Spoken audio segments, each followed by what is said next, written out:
مرافعه دادگاهی پرونده چهارشنبهیف ورزشگر پاپ MMA از ولایت مختار کوهستان بدخشان روز دوشنبه هفته آینده 28 فوریه در تالار مرافعه‌های بازداشتگاه رقم 1 آغاز خواهد یافت. در این باره ابتدا خبرنگاران زاده بدخشان انوره سرکارова و رستم جانی در فیسبوک و روز 23 فوریه ائتلاف ضد بی‌جزایی و شکنجه در تاجیکستان یک سازمان حامی حقوق که چهارشنبه را با وکیلان دفاع تامین کرده است خبر دادند. بنا به اطلاع ادوکات‌ها دادگاه نوع اسماعیل سامانی قرار کرده است که مرافعه پرونده چهارشنبه به طور کشاد ولی در داخل بازداشتگاه صورت بگیرد، ولی ائتلاف ضد شکنجه در اظهاراتش خواستار در فضای باز دایر کردن مرافعه این پرونده پرسر و صدا شده گفته است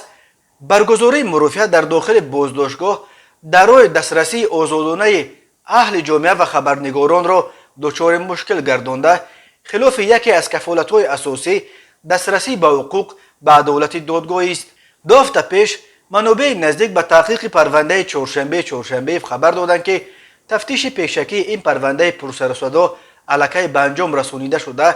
پرونده برای بررسی به دادگاه نوع اسماعیل سامانی شهر دوشنبه سپرده شده است و گفته این منابع از جمله پیوندان ورزشگر و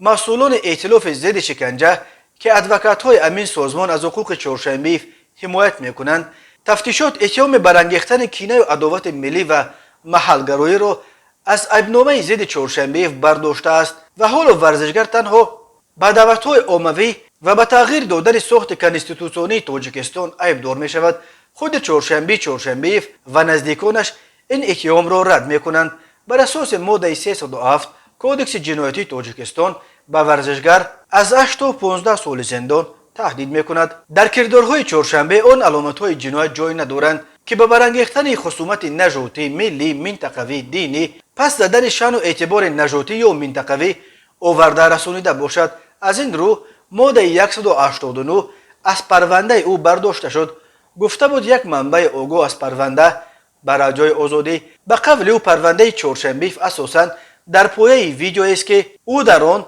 در واکنش به هلاکت گلبدین زیوبکوف و چند ساکن دیگر ولایت مختار کوهستان بدخشان در حادثه‌های ماه نوامبر سال 2021 میگوید باید بر ضد بی‌عدالتی اعتراض کرده همه افرادی که در مرگ مردم بیگناه دست دارند به جوابگری کشیده شوند. همصحبت آزادی گفته است مقامات این سخنان ورزشگر را همچون یک دلیل دعوت به سرنگونی حاکمیت ارزیابی کردند. دادگاه باید این را معاین کند که آیا حرفهای چهارشنبه دعوت به سرنگونی حاکمیت است یا نه. افزوده است وی چهارشنبه 26 سال داشته، زاده ولایت مختار کوهستان بدخشان و یکی از ستاره‌های ورزش پاپ MMA یک نوع جنگ‌های بدون قاعده است. او سالهای آخر در روسیه زندگی و هنرنمایی میکرد. روز 3 دکمبر رمگی چند روز بعد اظهار نظرش درباره حادثه‌های بدخشان چهارشنبه را در مسکو از جانب کارمندان گیایی با اتهام در تابستان سال گذشته بدون اجرت رانندگی و سوغورته اساگا